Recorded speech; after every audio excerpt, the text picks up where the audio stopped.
Que cherches-tu, jeune aventurier? La puissance, le pouvoir, et j'ai entendu dire que vous seul possédiez l'artefact qui me permettrait de l'obtenir.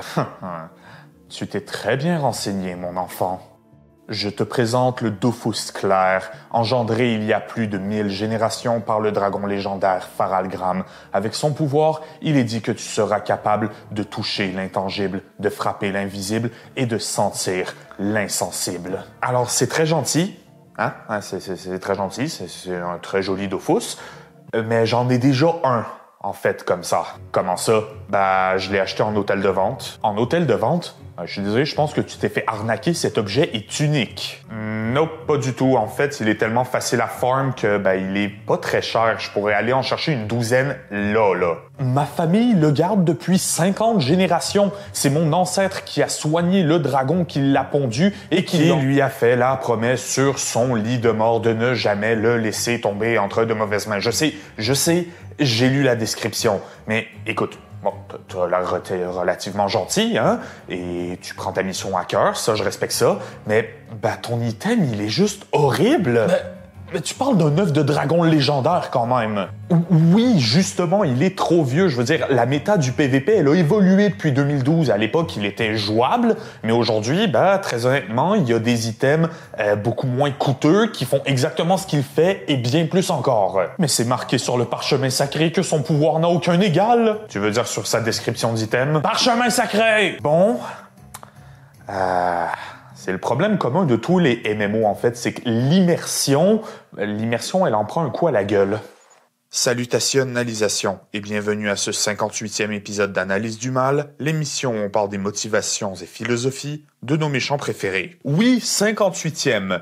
Comme on me l'a gentiment fait remarquer sur Instagram et en commentaire, je suis passé totalement au-dessus de l'épisode 52. Techniquement, tout ce que j'ai annoncé depuis, c'était des grosses conneries. Bref, si vous aussi vous voyez que je fais de la merde et que vous voulez me corriger, faites-le en commentaire et tant qu'à être là, pourquoi ne pas vous abonner et activer la cloche, ainsi que de laisser un like et un autre commentaire avec le hashtag Analyse du Mal, nous réclamant vos méchants préférés. Vous pouvez aussi venir me remettre tout ce que j'ai jamais fait pas correct depuis ma naissance sur Instagram, c'est le meilleur moyen d'interagir avec moi. Le lien est en description. Le tout sans oublier de partager la vidéo sur vos réseaux sociaux, je le dirai jamais assez, mais c'est ça qui aide vraiment, comme par exemple sur Facebook pour les plus vieux ou encore sur X. Parfait, j'écoute ce qu'on me dit et je partage sur X. Alors, X, ça doit être ça. Bref, donc, il y a quelques semaines, je vous ai demandé de... Une petite seconde, c'est gênant. Comment ça, mes vidéos se retrouvent sur des sites de cul? Donc, quiproquo prouvant la stupidité financière d'Elon Musk, même si c'est l'homme le plus riche de la planète à part, il y a quelques semaines, je vous ai demandé de voter pour le prochain méchant que je traiterai dans cette émission.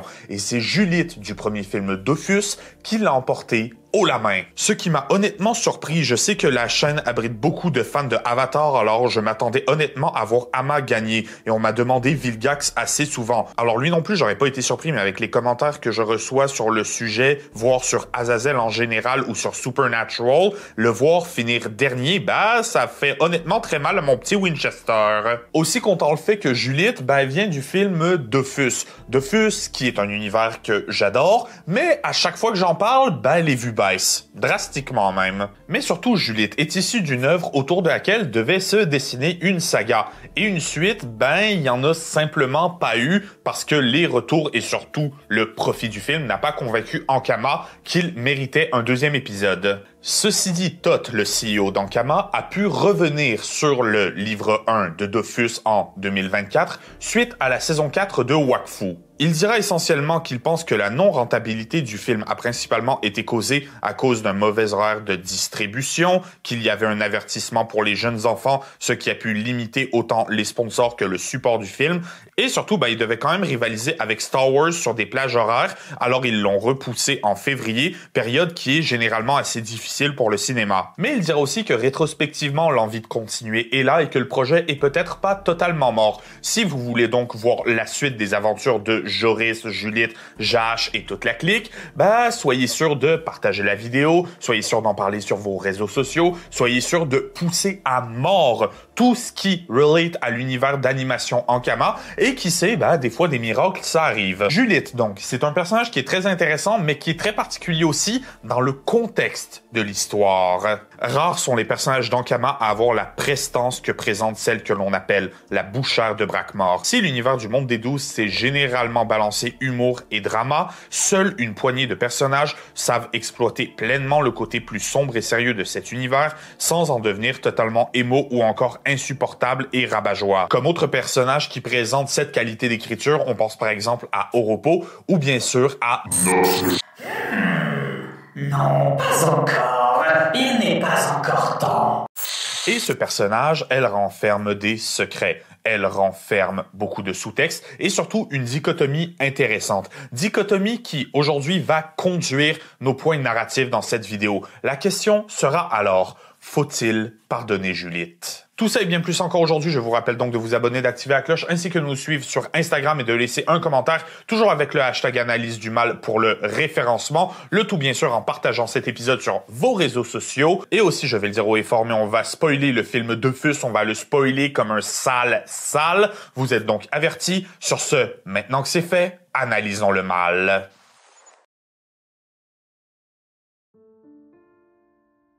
L'histoire de Juliette.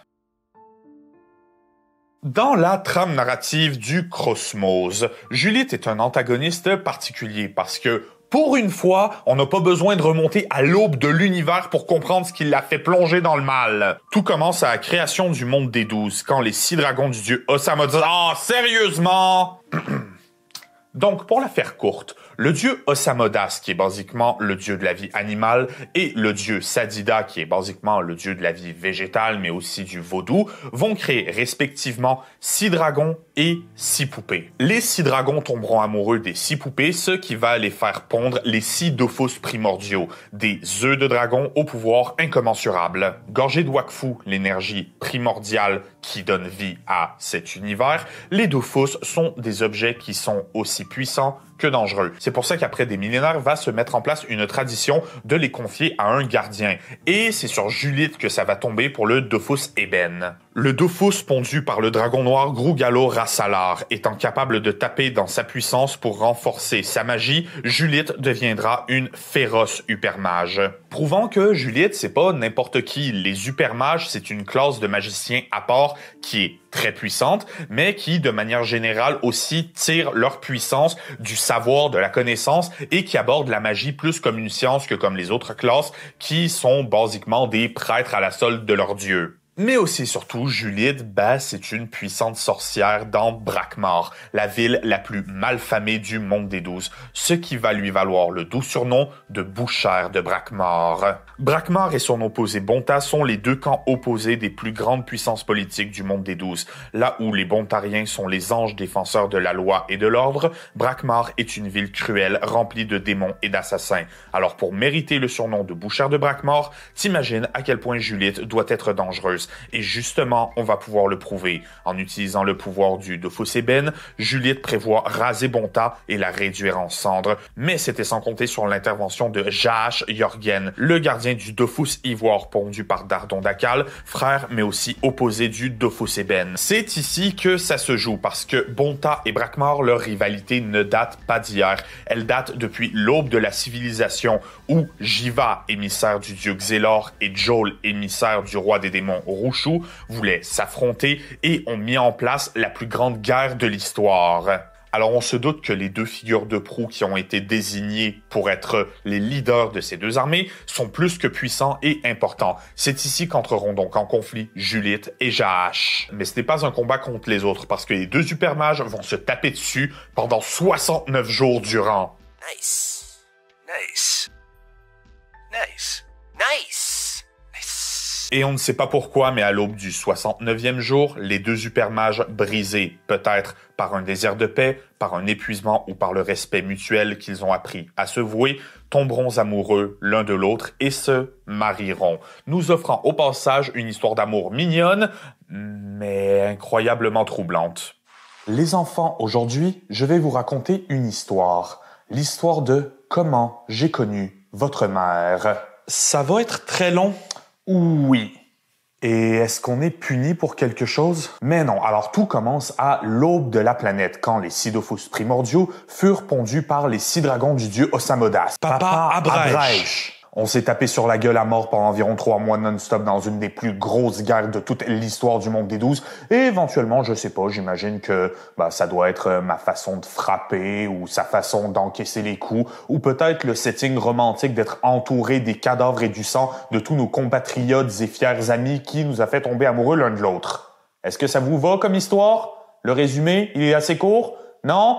C'est pour ça qu'on a des détails normalement. Bref, Juliette et Jage tomberont amoureux et ils auront un enfant qu'ils nommeront Joris. Fils des 2 plus grands supermages de tous les temps, Joris a un grand destin qui l'attend, une vie probablement remplie de célébrités, de cadeaux, de bonheur, bref, une vie assez facile. Cependant, le destin va en décider autrement. Là où la population de Bonta commence à accepter le fait que Juliette n'est pas là forcément pour tous les raser, eh bien, ils vont avoir une belle petite surprise quand ils la verront utiliser le pouvoir du Dofus Eben dans le ciel au-dessus du palais. C'est là que Jage va prendre le pouvoir du Dofus Ivoire, se dressant héroïquement sur le chemin de sa femme, sacrifiant sa vie pour empêcher Bonta d'être ravagé par le pouvoir du Dofus Eben. Dofus Eben qui sera fissuré, et de cette fissure s'échappera l'âme de Grugalo Rassalar, le dragon noir, qui viendra prendre refuge à l'intérieur du corps du petit Joris. Ça, c'est l'histoire officielle dont Bonta se rappelle, mais c'est beaucoup moins clair qu'il n'y paraît. La vérité, c'est que le Dofus Eben, en plus d'être un œuf de dragon extrêmement puissant, il est aussi assez instable, de par la nature violente et colérique du dragon qui l'habite. Ce que la population a pris pour une attaque de la part de Juliette, ce n'était en fait que la gardienne du Dofus Eben tentant de protéger Bonta. Attaquée par les Bontariens, elle sera blessée et déclarée morte, là où elle va passer une décennie à survivre comme elle le peut dans les égouts de la ville. Et j'imagine qu'elle a passé 10 ans à farmer le donjon des rats de Bonta pour être capable de pex et de s'optimiser, parce que Juliette va revenir et oh mon Dieu, quel retour! Au 10e anniversaire de l'explosion, Juliette attaque la grande place de Bonta pendant la cérémonie qui commémoreront la mort de Jage sous les yeux de Baccara, la jeune sœur de l'Hypermage. C'est là qu'elle reprendra possession du Dofus Eben encore fracturé et compte bien retrouver son opposé. Le but étant de tenter de rebâtir ce qui reste de sa famille, de sacrifier l'âme de 1000 Bontariens pour être capable de ramener son époux Jage à la vie. Cependant, elle va avoir une méchante surprise quand elle va découvrir que Joris, son fils, il a survécu. Joris, qui au passage a grandi dans une existence moderne sous les ordres d'un nouveau gardien de Dofus, j'ai nommé Kérubim Crépin, et qui grandira fan de Boufball, ne sachant absolument rien sur ses parents. C'est pendant les essais d'une partie de Boufball que Joris brisera le cœur de Kérubim et de son ami Lilot, tentant de s'excuser. Il sera interrompu par Juliette qui manque de le tuer, réalisant juste à temps qu'il s'agit de son fils. Kérubim perdra la vie, Lilot sera enlevé, et c'est alors que Baccaran embarquera avec Joris et le joueur de Boufball Can-Carcasse dans la quête du Dofus Ivoire. Leur but donc, retrouver le Dofus et le mettre en sécurité pour éviter que Juliette puisse l'utiliser pour mettre son sombre plan à exécution. Juliette va engager un dénommé Hatcham, demi-frère de Kérubim, un autre demi-dieu du dieu Ekaflip, qui est un des assassins les plus redoutables de Brakmar. Après un combat dantesque où le pouvoir du dragon noir se réveille, Joris parviendra à convaincre Hatcham de changer de camp et ils retrouveront le Dofus, là où le dragon blanc le jugera digne d'en devenir le gardien. Dans un film rempli de magie, de lore, d'œufs de dragon et de théologie, la partie la plus incroyable, c'est qu'un enfant de 10 ans a eu la patience de faire le Dofus Ivoire. Regardez ça, en principe, Joris, il a passé le chat-l'œil avec 2 supermages sans équipement et un Yoppa Opti. Ça, c'est le chat-l'œil! Tu m'expliques comment il l'a fait? Ça, c'est sans compter le fait que pour obtenir l'ivoire, normalement, il te faut un rang 100, soit à Bonta, soit à Brakmar. Joris, il a speedrun les 100 rangs. Moi, j'appelle ça une fraude fiscale. Bref. Après l'obtention du Dofus, Kérubim renaît sous sa forme de bébé Ekaflip, et là, il va quand même falloir m'expliquer pourquoi il n'y a jamais eu de produits dérivés sur bébé Kérubim. Ensuite, la team va retourner à Bonta, rattrapée par Juliette qui tuera Hatcham, et qui, dans le feu de l'action, partira avec Joris et le 2e Dofus. Elle va révéler son plan de reconstruire leur famille à son enfant, là où la bonté de cœur de Joris l'empêchera de suivre sa mère d'un point de vue idéologique. Les personnages principaux vont donc avoir une lourde mission, faire entrer l'ivoire et l'ébène en collision pour arrêter le sort de Juliette, ainsi refaisant l'exploit de Jaash il y a tant d'années. Beaucoup y laisseront la vie, dont Can, Baccara et Lilot, n'arrivant pas à faire entrer le Dofus en collision, et Joris s'écrasera au réveil de Jaash devant le chaos. Et cette cette scène qu'elle est magnifique. Aucun dialogue, que des jeux de regard, là où Juliette fera un 180 comprenant son erreur, offrant son âme comme son amour l'a fait il y a tant d'années pour sauver Bonta du cataclysme du Dofus-Eben. Obtenant au passage ce qu'elle a toujours voulu. Elle est réunie avec Jaash et son fils Joris est en sécurité devant le destin exceptionnel qui l'attend. Juliette est incroyable comme antagoniste et surtout, ça fait du bien un peu plus de légèreté parce que l'univers du Cosmos de manière générale, c'est les gros enjeux galactiques, c'est la fin du monde, c'est la sécurité de la timeline. Là où avec ce personnage, on a quelque chose d'un petit peu plus posé et surtout un conflit beaucoup plus personnel.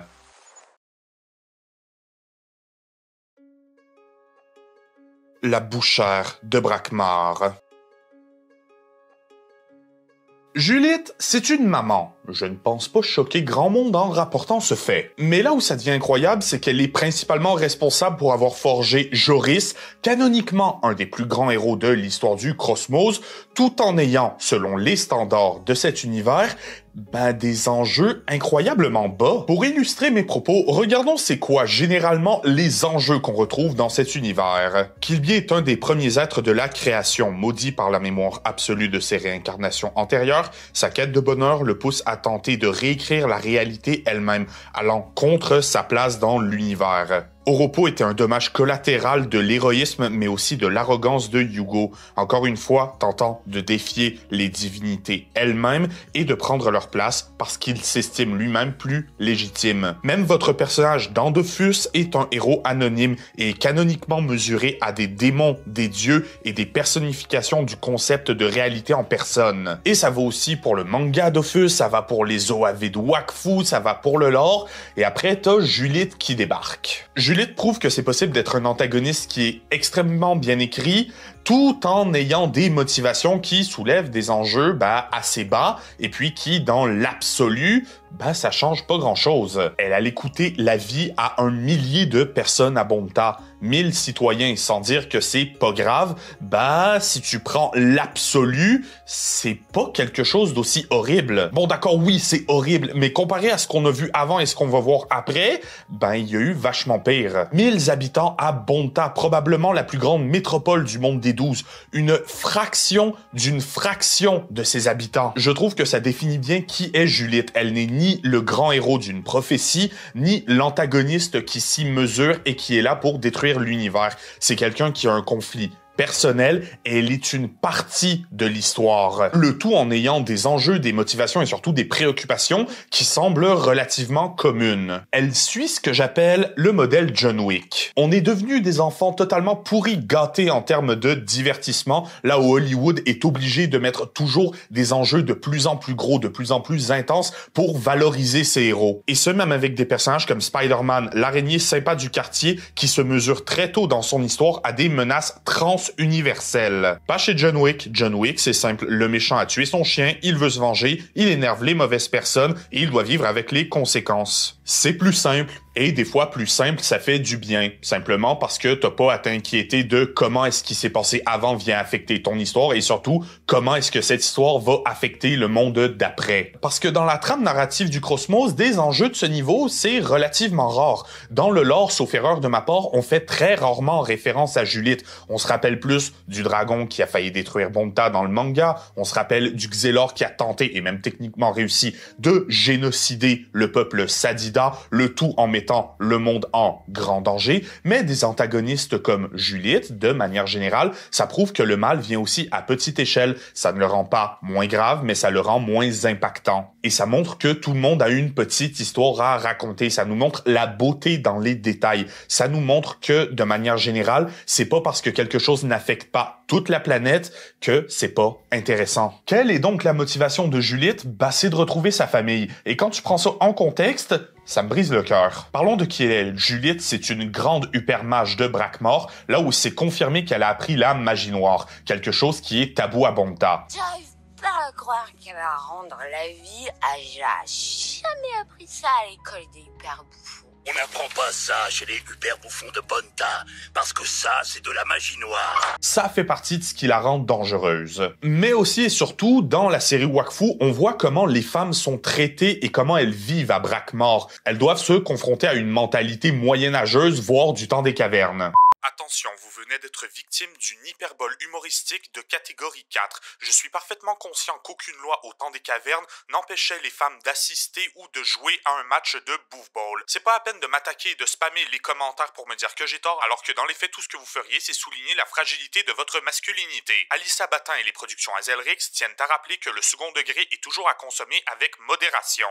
Genre, non seulement les femmes n'ont pas le droit de jouer au boufball, mais elles ont même pas le droit d'assister à un match officiel. Vous vous rappelez de l'épisode de Wakfu quand le gouvernement brackmarien a tenté de faire exécuter le boufballeur masqué juste parce qu'ils ont compris que c'était une femme? Tout ça parce que, c'est la mentalité brackmarienne. Alors on peut imaginer que pour Julith, une femme, se hisser en tant que figure de proue militaire de la nation la plus misogyne de tous les temps, ça a pas dû être facile. Elle a dû en baver pour arriver là. À Brackmore, absolument tout se paye. Rien n'est gratuit et c'est totalement normalisé. Compte tenu du fait que Brackmore, c'est une des plus grandes villes au monde et qu'elle a des infrastructures qui fonctionnent, à quelque part, ils ont dû trouver un système qui tient la route. Et ça explique bien le système de Brackmore. Ils ont un système qui fonctionne parce qu'un système qui fonctionne pas, ça finit par s'effondrer. Personne ne fait de la persécution économique et surtout de la pression sur le peuple par pur plaisir.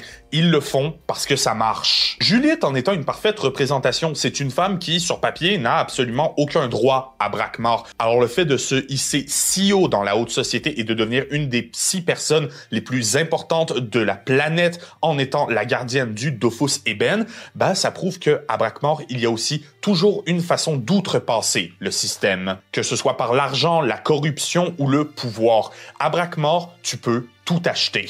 Contrairement à Bonta, là où les citoyens ont l'air d'avoir une vie un petit peu plus juste, mais qui, de manière générale, se rapproche beaucoup plus d'une utopie. La société est très loin d'être parfaite, mais elle est au moins équitable et fonctionnelle, et c'est tout à fait possible et même attendu des citoyens qu'ils gagnent leur vie honnêtement. Pour Brackmore, surtout dans Wakfu, on voit que le crime et la contrebande est devenu totalement normal. Le fait de normaliser les activités financières illégales, ça les a fait intégrer le système économique, mais genre de façon non ironique. Littéralement, ils vivent dans une société où un citoyen peut être trop pauvre pour prouver son innocence. Et quand ils pensent, c'est relativement logique dans le contexte de l'histoire parce que après tout, peu importe comment l'argent rentre, l'important c'est qu'il rentre. Les kamas, c'est les kamas. C'est la clé du succès brackmarien. Si tout le monde commet des crimes, de la contrebande et des activités frauduleuses, ça devient normalisé et puis le gouvernement ramasse quand même l'argent du peuple. Ce qui lui permet quand même de fonctionner. L'important, c'est pas d'où vient cet argent, c'est que l'argent vient de quelque part. Là où des personnages comme Julith, qui de base ne devraient avoir aucun droit, sont prouvés comme étant capables de monter dans l'échelle sociale et de profiter de ce système pour justement devenir quelqu'un d'important. Mais ça veut pas dire que c'est bien ni même confortable. Et pour le prouver, il suffit de regarder sa transition vers la ville de Bonta. En épousant Jaash, ce qu'obtient Julith, c'est l'amour, le confort et surtout le bonheur. Elle s'est même installée à Bonta, ville qu'elle avait juré de détruire, épousant certains de ses codes sociétals au point où elle a tenté de les sauver d'un cataclysme et les Bontariens la détestent tellement qu'ils ont tenté de la tuer sans poser de questions. Pourquoi elle a fait ça? Parce que l'autre option, c'est Brackmore. Julith a fait un choix et elle a compris que, en faisant ce choix, être heureuse, c'était quelque chose de bien différent que ce qu'elle a pensé toute sa vie. Elle a compris que puissance et statut social versus bonheur, sécurité et surtout épanouissement, c'est deux mondes totalement différents. À Brackmore, c'est attendu de toi que tu fasses de la manipulation, que tu fasses de la fraude. C'est attendu de toi que tu obtiennes le succès à n'importe quel coup, versus à Bonta, où c'est totalement correct de vivre une vie plus humble. Et non, ça veut pas dire que Julith, elle vit une vie humble. En fait, c'est même très clair qu'elle est pétée de cash. Mais pour illustrer mes propos, regardez Kérubim. Kérubim tient un petit magasin à Bonta en élevant un enfant en tant que père célibataire et adoptif, alors que c'est littéralement le fils préféré du dieu Ekaflip, l'une des divinités qui représente le mieux la richesse. Et pourtant, ça choque personne. Pourquoi? Parce que c'est comme ça à Bonta. Et inversement, c'est comme ça à Brackmore. Et on peut le voir dans la quête de Julith. Juliette. Utilisant la philosophie brachmarienne de succès à n'importe quel coup, elle va mettre la vie de centaines de personnes en danger. Elle fait le mal, mais elle ne fait plus le mal parce que c'est ce qui est attendu d'elle par un gouvernement ou une figure d'autorité. Elle fait le mal pour récupérer Jaash, elle fait le mal pour redevenir heureuse. Prouvant qu'il y a espoir comme Juliette, même si son attitude est encore très brachmarienne, elle épouse de plus en plus la façon de penser d'une bontarienne. Et puis, de manière générale,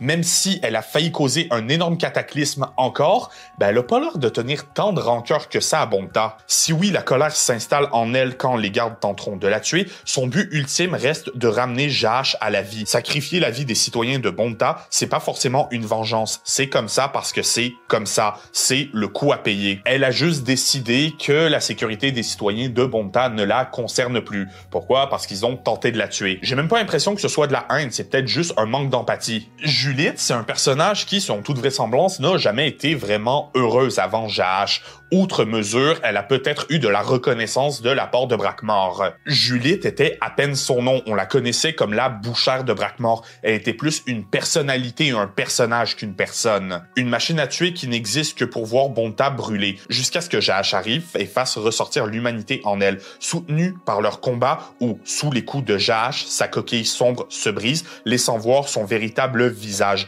lui permettant de retrouver son humanité, montrant que le bonheur et les émotions, c'est bien plus complexe qu'une question de réussir sa vie ou de devenir ce qu'on attend de toi. Et c'est cette même influence qui va pousser Juliette à réparer son erreur à la fin. En voyant son amour, elle comprend la différence entre le bien et le mal, elle comprend qu'elle a fait une erreur et achève son arc narratif sur le fait d'en payer le prix fort, obtenant de façon détournée ce qu'elle voulait. Et personnellement, je trouve que l'histoire de la bouchère de Brakmar porte une morale qui est très lourde. La morale étant, tout le monde fait des erreurs, mais de savoir réparer ces erreurs, c'est important, et ceux qui le font bien, qui sont prêts à payer le prix, de manière générale, obtiennent la reconnaissance. Parce qu'encore une fois, le bien et le mal, c'est super subjectif, mais dans le contexte de l'histoire, le film est raconté à travers les yeux de Joris qui a grandi à Bonta. Bien sûr que les philosophies brachmariennes qui est son opposé, c'est vu comme le mal. Mais pour les normes sociétales brachmariennes, infiltrer Bonta et tuer 1000 personnes pour arriver à ses fins, ça fait juste de Juliette un héros et un modèle à suivre. On parle en tant que tel de bien et de mal ici plutôt que de normes sociétales. En s'affranchissant de l'image de la bouchère de Brakmar, Juliette développera son esprit critique et apprendra que de faire ce qui est bien ne colle pas forcément à ce que l'on attend de toi ou ce que toi tu attends à obtenir en retour. Et apprendre une leçon de cette taille, c'est quelque chose de très particulier. Pourquoi? Parce que c'est pas généralement le schéma que va suivre un antagoniste.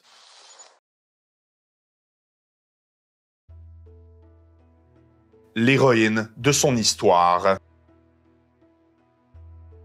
Le film s'appelle littéralement Dofus, livre 1, Juliette. Avoir le nom de l'antagoniste dans le titre du film, à quoi ça rime? Ce n'est pas juste une question de faire partie du film. Le livre 1 est, d'une certaine façon, l'histoire de Juliette, autant que celle de Joris. Il y a deux mots qui, en fiction, se retrouvent dans toutes les histoires vraisemblablement parlant. Ces mots sont protagoniste et antagoniste. Le protagoniste, c'est le héros, c'est le personnage principal. Ici, c'est Joris. Et l'antagoniste, c'est son opposé. La base d'une histoire, c'est le conflit. Conflit qui vient généralement entre protagoniste et antagoniste. Là où leurs buts sont incompatibles, mais pas forcément opposés. Par exemple, Naruto veut la paix par le pacifisme, Pain veut la paix par la submission. Même but, méthode différente. Ozai veut le pouvoir ultime, Aang défend la balance dans le monde. Des buts diamétralement opposés. Dans Dofus, on est dans le cas de figure où le protagoniste et l'antagoniste ont un but commun, c'est-à-dire retrouver leur famille. Joris n'a jamais connu ses parents et il s'invente des histoires comme quoi ils étaient tous deux de grands joueurs de bouffe-ball.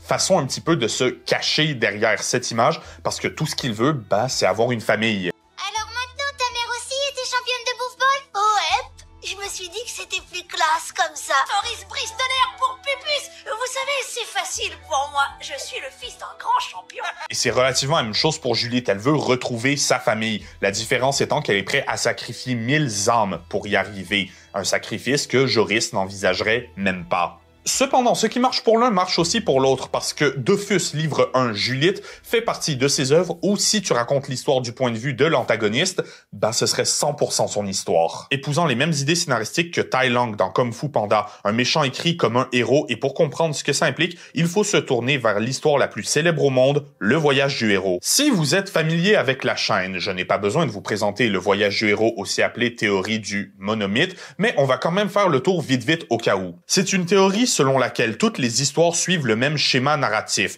voire sont la même histoire mais racontée d'un point de vue différent. Un héros vit dans un monde ordinaire, l'aventure l'appelle, il refuse cet appel, rencontre un mentor, passe le point de non-retour et s'aventure dans cet autre monde fantastique. Verra ses convictions testées, en même temps il rencontrera ses alliés et ses ennemis, passe des épreuves qui le forceront à payer un lourd tribut, mais en sera récompensé, reviendra chez lui après une résurrection métaphorique, étant devenu une meilleure version de lui-même et ramène à la maison ce qu'il a obtenu. Ça marche globalement avec toutes les grosses histoires de fiction, Star Wars, Harry Potter, Le Seigneur des Anneaux, je vous jure, essayez. Et bien entendu, ça marche aussi pour Joris, c'est un petit orphelin ordinaire qui va refuser d'aller en quête du Dofus Ivoire, il va rencontrer Baccarat qui agit comme un mentor pour lui, s'aventurer avec des nouveaux alliés dans la dimension Ekaflip, confrontera sa propre mère et ramènera à la maison la récompense d'avoir construit sa propre famille. C'est le schéma classique du voyage du héros. Et Juliette, elle l'épouse aussi d'une certaine façon. On ne sait pas grand-chose de son passé, donc le début c'est complexe, mais on pourrait dire que sa rencontre avec Jaash, c'est le moment où elle rencontre un allié et qu'elle est mise à l'épreuve et qu'elle atteint son point le plus bas quand sa réputation la rattrape et que Bonta lui tire dessus en tentant de l'exécuter. À sa résurrection en tant que telle, c'est tout ce qu'elle a appris sur le bien et le mal quand elle se sacrifie pour réparer son erreur, devenant une meilleure personne, et bien qu'elle soit morte, elle est réunie avec son époux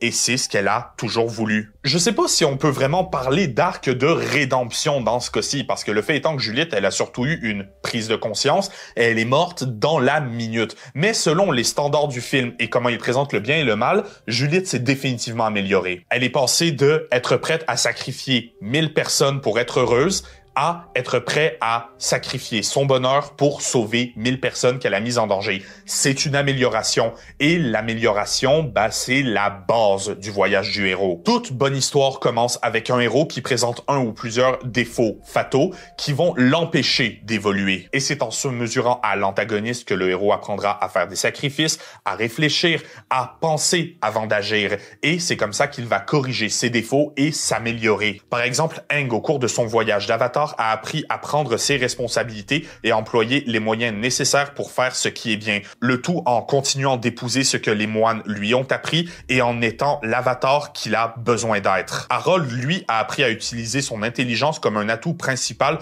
au lieu de tenter de devenir un viking grand et puissant comme son village attendait de lui. Et pour Juliette, c'est pareil. Elle a appris à se remettre en question. Elle a appris à la fin que le succès à tout prix ne te donne pas forcément ce que tu veux. Ce que Juliette veut, c'est l'amour, c'est retrouver Jaash. Mais Jaash aime Juliette. Il aime sa femme, il aime une hypermage qui, par amour, est prête à sauver une cité qui la déteste. Jaash n'aime pas la boucharde de Brakmar. C'est en regardant son mari dans les yeux qu'il l'aidera à réaliser que, tuant toutes ses âmes, même par amour, elle salit sa mémoire et redevient le monstre qu'elle avait réussi à enterrer. Amenant une autre leçon très importante. Des fois, faire le bien, c'est aider les gens autour, même ceux qui nous veulent du mal. C'est là que mon interprétation de la fin rentre en jeu. Qu'est-ce qui a convaincu Juliette? C'était Jaash. C'était la petite étincelle de bonté qu'ils partagent dans chacun de leurs regards. Jaash, c'est une bonne personne, c'est un héros. Il s'est toujours battu pour protéger Bonta et ses citoyens. Et en le perdant, Juliette a tellement souffert. Mais ces âmes qu'elle utilise pour le ramener, c'est des âmes innocentes. C'est des parents, des fils, des filles, des frères, des sœurs. Selon moi, je pense que Juliette a compris les répercussions de ses actions et a su creuser un écart entre une bonne et une mauvaise personne. Juliette, c'est quelqu'un qui a souffert et c'est là que la dichotomie entre. Une bonne personne, quand elle souffre, ne veut pas forcément être comprise. Elle ne veut pas que les personnes autour souffrent comme elle, parce qu'elle sait ce que ça fait, là où une mauvaise personne va tenter de faire que tout le monde ressente exactement la même chose pour se sentir mieux par comparaison. Et Juliette, elle a fait ce que tout bon protagoniste devrait faire, c'est-à-dire s'améliorer. Et puis si c'est pas plus compliqué que ça quand on parle de son développement, ça soulève une question très importante. Doit-on en pâtir avec Juliette?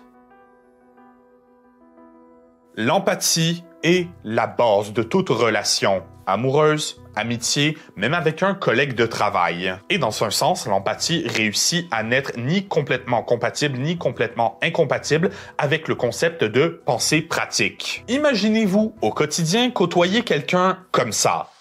Ma mère est morte ce matin. Tout le monde meurt. Ça me fait tellement mal. J'arrive pas à croire qu'elle est plus là. Ces sentiments que tu ressens en ce moment, ce sont des réactions chimiques émises par ton cerveau qui essaye de traiter une nouvelle information choquante qui est arrivée très vite. C'est un accident de voiture. Les routes peuvent en effet être dangereuses pour l'intégrité physique d'un être humain.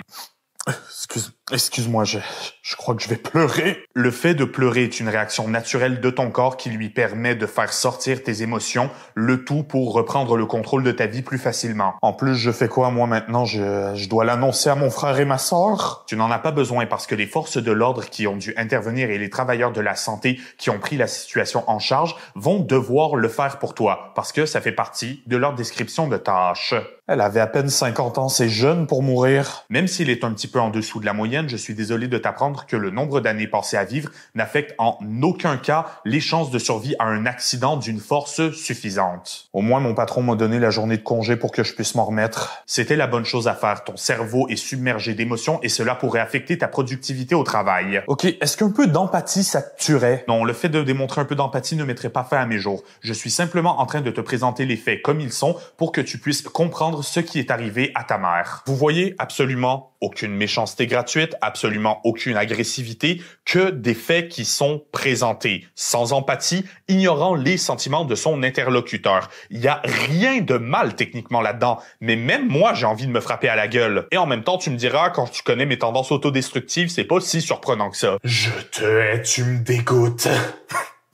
Pourquoi t'as arrêté l'université? J'espère sincèrement que mon psychologue verra jamais cette vidéo. Et donc, ça soulève une question. Une personne qui est incapable de démontrer de l'empathie, mais genre vraiment incapable, est-ce qu'on peut lui en vouloir? Et surtout, est-ce que nous, on devrait lui démontrer de l'empathie? Parce qu'un manque d'empathie, c'est pas fait par méchanceté. La méchanceté demande justement de l'empathie. Le fait de volontairement ne pas donner d'empathie à quelqu'un pour le blesser, c'est très différent de ne pas comprendre le concept et d'être incapable de le faire comme il faut. C'est une question à laquelle j'ai absolument aucune réponse. Soyez sûr de dropper la vôtre en commentaire. Arrive alors la fiction, là où j'ai tendance à te dire, savoir quel personnage mérite ou non de l'empathie, c'est primordial. Sinon, les messages que vont porter l'œuvre, ils peuvent s'en retrouver corrompus. C'est tout à fait possible d'avoir un certain niveau d'empathie pour un antagoniste, de se sentir triste sans pour autant le pardonner ou même être d'accord avec. Tout comme c'est possible de ressentir zéro empathie, mais d'au moins comprendre leurs points, tout en reniant leur méthode. À l'opposé du spectrum, c'est totalement aussi possible d'écrire un antagoniste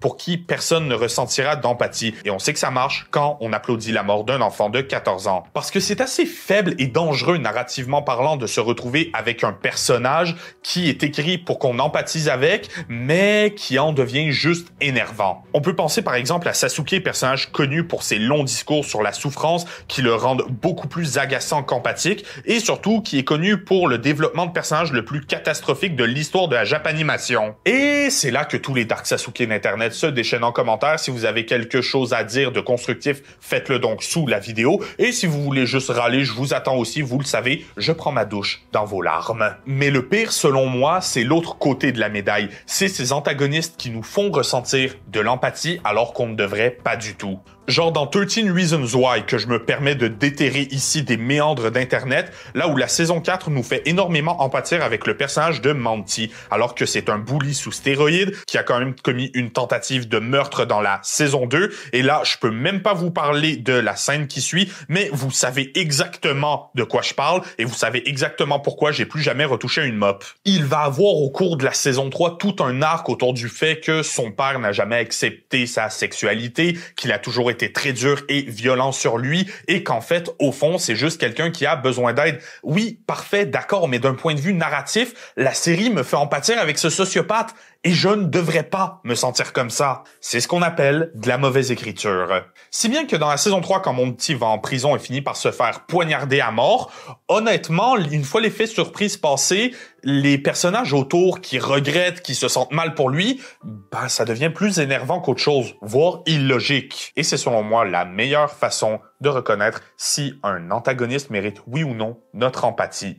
Comment on se sent à sa mort. Parce qu'un antagoniste qui se retire de la scène sur papier, c'est censé être une bonne chose. Pourquoi? Parce que, du point de vue du protagoniste, l'histoire va nous présenter des valeurs à suivre. Et selon toute vraisemblance, ces valeurs, l'antagoniste va à l'encontre. On peut penser que donc ne plus l'avoir autour, ce serait une bonne chose. Parce qu'on nous dit littéralement, ça c'est bien, ça c'est le contraire du bien, et le contraire du bien, on n'en a plus. Mais à la mort d'un personnage qui s'oppose au protagoniste, il y a plein de questions qui entrent en jeu. Quelles étaient ses vraies motivations? Pourquoi est-ce qu'il ou elle n'a pas eu le choix? Et surtout, c'était quoi la suite après? Là où on reconnaît la mort d'un antagoniste qui nous amène de l'empathie avec raison, j'ai tendance à dire qu'on finit par se poser une question.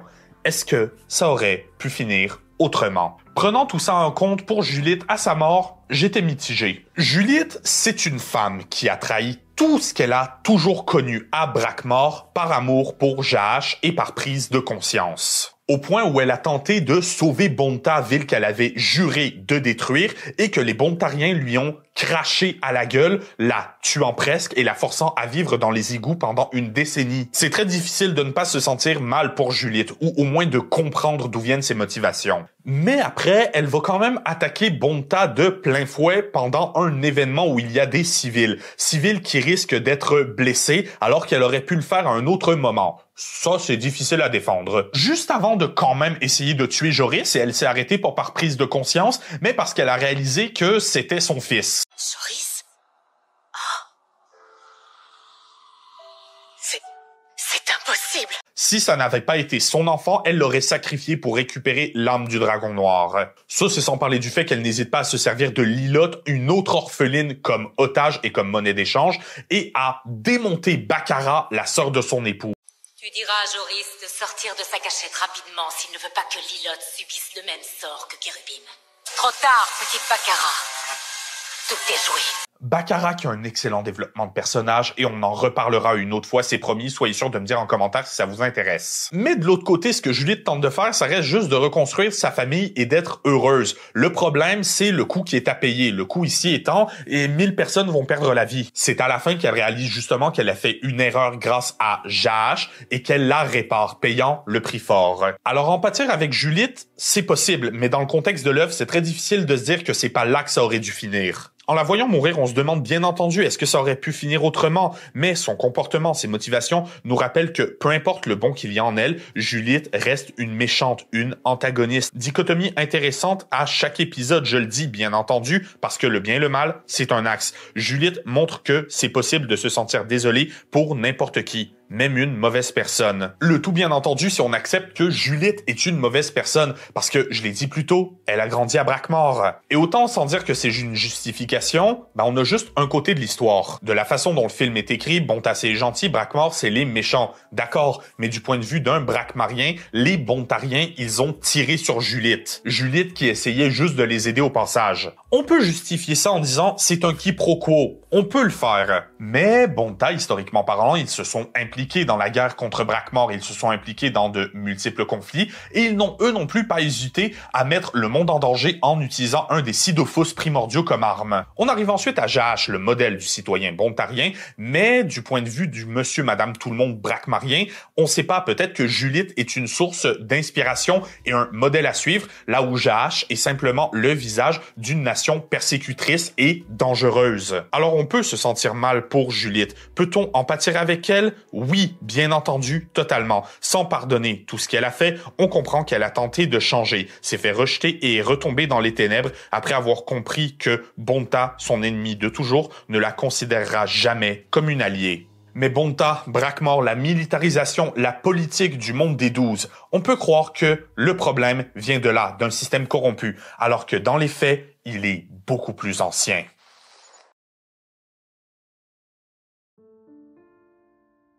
La malédiction du Dophos ébène. Les Dophos. Les saloperies de Dofus, ces œufs de dragon au pouvoir incommensurable. Ils n'ont jamais été positifs pour les Douziens. Absolument jamais. C'est des artefacts d'une puissance incommensurable et comme à chaque fois qu'on a l'occasion de gagner de la puissance, bien entendu, il y a des gens, voire des nations entières qui s'entretuent pour l'obtenir. Genre Kilby avec son Héliacube qui tombera entre les mains de Je crois que mon moment s'est arrivé. À la base, je ne tentais que d'aider ma famille. Mais le cube, le pouvoir du cube et sa faim insatiable pour le waifu de tout ce qui l'entoure, il m'a pris ma chair galante et mes enfants aussi. J'ai tenté de tout arranger. J'ai presque détruit une partie du monde pour y arriver. Mais ce n'était pas suffisant malheureusement. Je me suis ensuite laissé mourir devant la tombe de ma famille. Je veux juste que vous sachiez que, en tout et partout, je suis désolé pour ce que j'ai pu faire au monde et j'aurais aimé que ça se passe autrement. Nox, l'histoire de Nox, le meilleur personnage de toute la narrative du Cosmos, c'est quelque chose qui est lié à Julite. Pourquoi? Parce que les deux ont le même catalyste, un artefact divin beaucoup trop puissant pour l'humanité, un pouvoir qu'ils ne devraient jamais toucher. Et là, quand tu regardes les mythologies à travers l'histoire, tu te rends compte que c'est quelque chose de très commun. Bon, reprenons depuis le début. C'est quoi ça? Un fruit. Et le fruit, il vient d'où? Il vient de l'arbre de la connaissance du bien et du mal. Oui. Donc, alors je peux le manger. Non! Là, si c'est pour pas être mangé, pourquoi t'en as fait un fruit? J'en avais besoin pour que le concept de bien et de mal existe. Ok, donc s'il existe et que moi aussi j'existe, on devrait pas exister sur le même plan de la réalité et je devrais pas comprendre le concept que je tiens dans la main? Peux-tu, s'il te plaît, arrêter de questionner 2 minutes la logique du démurge de l'univers? J'y comprends rien, moi, à ton histoire de fruits. Ah, que c'est compliqué. Sinon, vous, en Grèce, comment ça se passe? On a suivi un petit peu votre modèle, tu sais. On a donné à Pandore, la première des mortels, une boîte qui contenait absolument tout ce qu'il y a de négatif dans la création, et on lui a dit, tu l'ouvres surtout pas. Bon, tu vois, Adam, c'est pas si compliqué. Quand un dieu t'offre un cadeau, tu ne l'utilises surtout pas pour ce... Pandore vient d'ouvrir la boîte. Les démons au complet les plus inimaginables qui peuvent affecter l'humanité sont... ils sont libres. On aurait peut-être dû mettre un cadenas. Ok. Bon, ça a un petit peu condamné l'humanité. Donc, Adam, tu vas pouvoir apprendre de ses erreurs et... Adam? Tu sais que c'est vraiment bon, la connaissance, en fait? Non, maintenant que j'ai compris c'est quoi vraiment le mal, j'ai envie de regarder Big Bang Theory. Oh, t'es tellement viré du jardin d'Éden, Coco. Ça aiderait si je te disais que c'est ma femme qui m'y a forcé? Les humains, je te jure. Les humains. Bref, les Dofus, encore une fois, les dieux ont lâché un artefact beaucoup trop puissant sur le monde et on s'étonne que ça finit mal. Pour pallier à ce manque de contrôle est apparu probablement l'élément le plus sous-exploité du monde des 12, j'ai nommé l'Ordre des Gardiens de Dofus. Dans le tome 1 du manga, qui est au passage excellent, le grand-père de Artie, notre personnage principal, est présenté comme faisant partie de cet ordre. On n'en entend ensuite jamais vraiment parler outre mesure et on sait pas à quel point les gardiens ont une relation les uns avec les autres. Tout ce que l'on sait vraiment, c'est que les Dofus ont besoin d'être gardés sous contrôle et que c'est le travail de telle ou telle personne de le faire. On ne sait pas pourtant s'il y a une liste de règlements, on ne sait pas comment un gardien est choisi outre mesure que le dragon l'accepte. On ne sait même pas s'il y a vraiment une organisation ou c'est plus un concept qui leur est tombé dessus. Idée soutenue par le fait que Joris va devenir le gardien des Dofus Ivoire et Ébène, soutenant ma théorie que j'ai mise en ligne il y a bientôt 2 ans maintenant, comme quoi c'est Joris qui a réuni pour la première fois les 6 Dofus primordiaux. Mais les Dofus, ils sont au nombre de 6, et de ces 6, l'Ivoire et l'Ébène ont toujours été très particuliers. Les Dofus émeraude, pourpre, ocre et turquoise représentent la quadralogie des éléments, l'eau, la terre, le feu et l'air. Mais l'Ivoire et l'Ébène, ce sont les Dofus du dragon noir et du dragon blanc. Pas d'éléments, ces 2 Dofus sont particuliers, et j'aime penser que c'est parce qu'ils sont les Dofus qui représentent l'humanité et sa morale, là où les 4 Dofus élémentaires se chargent de représenter le monde et ce qu'il a à offrir,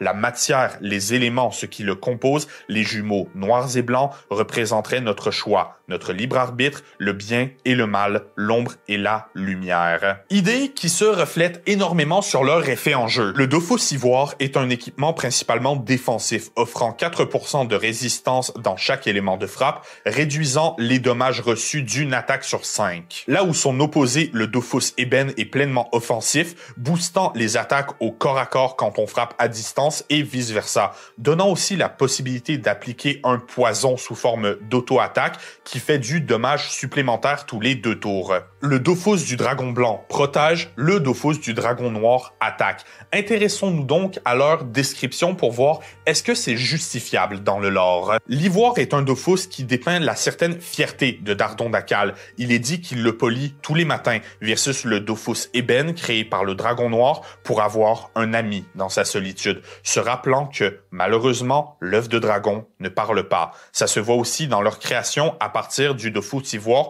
fut créé le Multiman Lumino, un soigneur et un excellent support, là où depuis les ténèbres de l'Ében est né Ombre, qui a réussi à s'échapper avant d'être complété et devient une véritable arme et un antagoniste prêt à lever une armée. Vous l'aurez compris, vraisemblablement dans le lore, tout ce qui découle du Dofus Ivoire est bon et tout ce qui découle du Dofus Eben est mauvais. On peut peut-être même y voir une allégorie à la création du cosmos, là où la déesse Eliatrope représente le Wakfu, l'énergie créatrice, et où le grand dragon représentait le stasis, l'énergie destructrice. 2 forces primordiales de l'univers qui ne sont pas forcément opposées, mais qui sont complémentaires. C'est pour ça qu'aussi incompatibles physiquement parlant soient l'Ivoire et l'Ében, ils en restent justement ça, complémentaire, la base du système de magie du cosmos, dans le sens où sans le mal, le bien n'aurait pas besoin d'exister, et sans le bien, le mal ne serait pas vraiment le mal, il ne serait que le status quo. Alors forcément, ça a un effet qui en découle sur les personnes qui en sont propriétaires,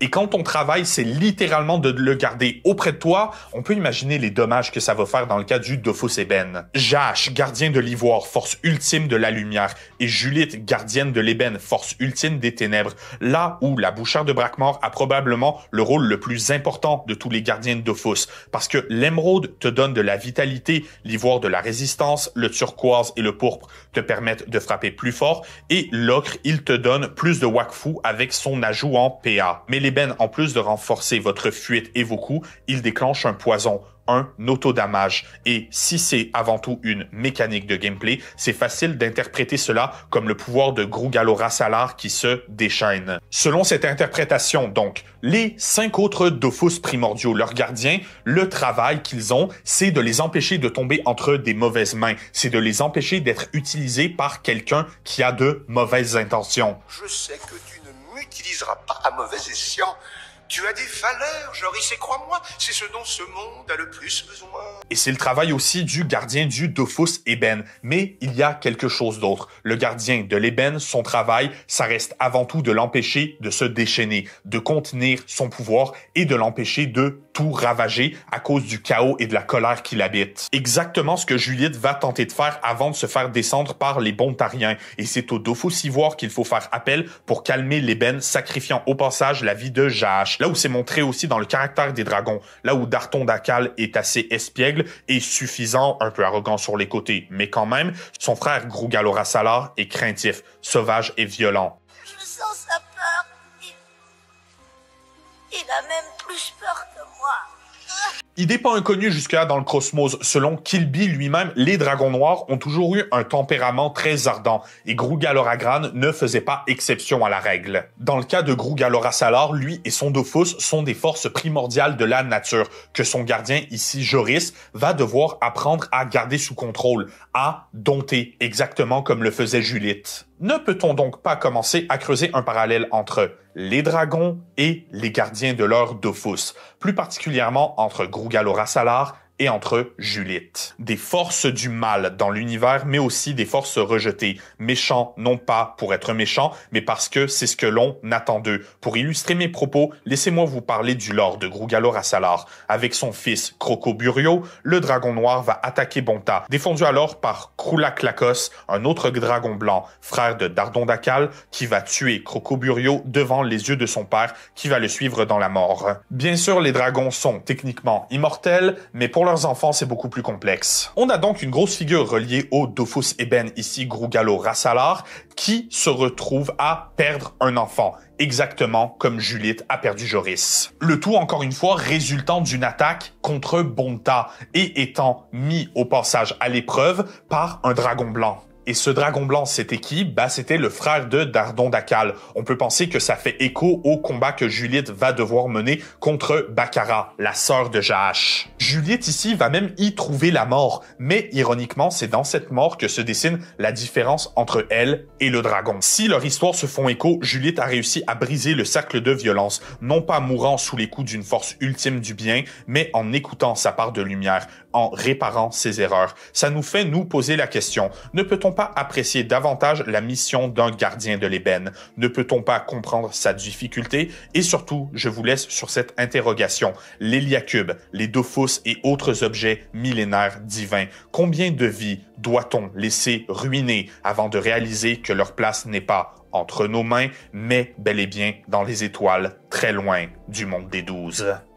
Julite, donc, personnage extrêmement complexe, bien qu'elle n'ait pas beaucoup de screen time, mais il y a tellement de lore et de remise en question que ça fait partie des raisons pourquoi cette vidéo est sortie très en retard. Je m'en excuse encore. Pour son alignement, donc, Julite, c'est un personnage qui était prêt à sacrifier 1000 vies, épousant l'idée du succès à n'importe quel coup, mais qui en bout de ligne fera le bon choix et où c'est très clair qu'il y a beaucoup de bon en elle et que tout ce qu'elle veut, c'est être heureuse. Je vais donc faire le choix du non-choix et l'envoyer à vrai neutre. Soyez sûr d'argumenter en commentaire, parce que celle-là, je sais qu'elle va faire débat. Sur ce, mes amis, vous pouvez cliquer juste ici pour voir notre dernière vidéo, ou vous pouvez cliquer juste là pour une autre analyse du mal sur un autre personnage de l'univers d'Ankama. Dites-moi en commentaire de quel autre méchant on devrait traiter, toujours avec le hashtag analyse du mal. Et tant qu'à être là, pourquoi ne pas vous abonner, activer la cloche et nous suivre sur Instagram au passage. Sur ce, je vous laisse et je vous verrai la prochaine fois pour de plus amples explorations de notre omnivore.